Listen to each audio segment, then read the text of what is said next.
I have played Driving Empire for almost a year now, and I've realized some major problems with the game, and I know how they can be fixed, but they might not be what you expect. Now, Driving Empire doesn't have the most realistic features or map compared to the cars, which can actually lower your experience, because if you think of it like this, it's like trying to sell a real Lamborghini in a plastic, cheap, toy-like world versus a realistic, atmospheric, high-quality real world. Can you see how that would change the way you look at the car?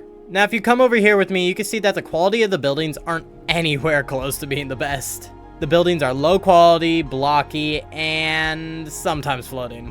Plus, the map is also severely empty and low quality.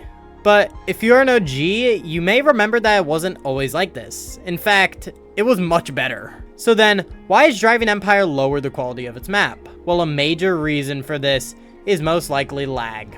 Ah yes, good old lag, the thing that stops most great games from reaching their full potential while trying to include everyone, including console players. Now, by removing things such as realistic trees, grass, buildings, and all kinds of things that can be deemed as unnecessary, can be removed to improve the user's experience with smoother gameplay, thus making the game more enjoyable. Yes, I know that every OG right now is like, but all those things made the game look so much better.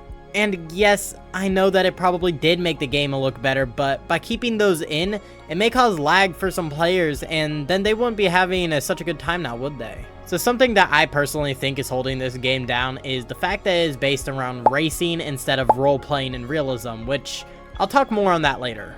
Now, currently one of the most complained issues is about the chassis. So Driving Empire uses some sort of chassis for their cars that result in a major issue when they go above a certain speed, and their traction and movements can be unpredictable. Now, there is also suspicions and rumors that Voldex is just straight up greedy.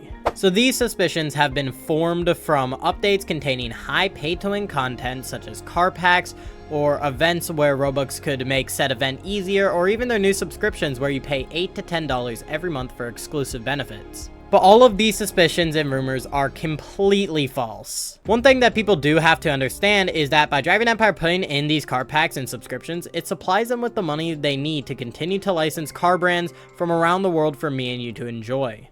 Also, if you look at the bigger picture here, we are really just paying a small price for the amount that we are being given. It's like going to Disneyland. You pay a small price of a couple $100s to enter a theme park worth hundreds of millions of dollars.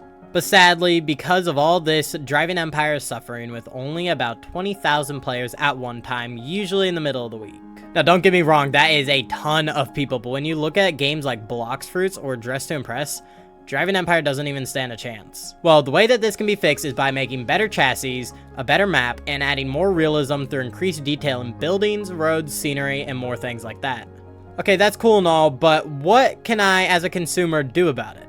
Well, there is a few things you can do to help this process of making Driving Empire the best game on Roblox. 1. When Driving Empire updates, even if it isn't the best update, you can still be grateful and supportive of what they are doing for the game. 2, as a consumer, you can suggest things to be added to Driving Empire that you think would improve the gameplay experience. And 3, just know that Driving Empire is doing its best and also doing what it thinks is best for the company and the future of Driving Empire. Now, remember what I was talking about earlier when I said Driving Empire is a game focused on racing, not realism? Well, do not fear that or any of the issues I have explained throughout this video, because they all should be resolved soon. For Driving Empire is currently in the process of making a brand new realistic map with more realistic features. And even though this map is more realistic, it will still be optimized to help against lag. Plus, they have plans to improve the vehicles they currently have with more customization. Could this possibly be a hint towards better chassis? Tell me what you think about that in the comments. Now, one thing that may be game-changing for the new map is that it could quite possibly be more focused on role-playing and realism more than racing. Which, if you are a car guy like me and like driving your favorite car in a beautiful and realistic environment, then this update will hopefully make both of our dreams come true. And honestly, to anyone, a realistic map with realistic features would be a great addition and would definitely improve some first impressions on the game. Now, I do think that Driving Empire can one day be one of the best games on Roblox, but for the time being, they still have a long way to go. Hey, but now you know why Driving Empire isn't the best game on Roblox yet.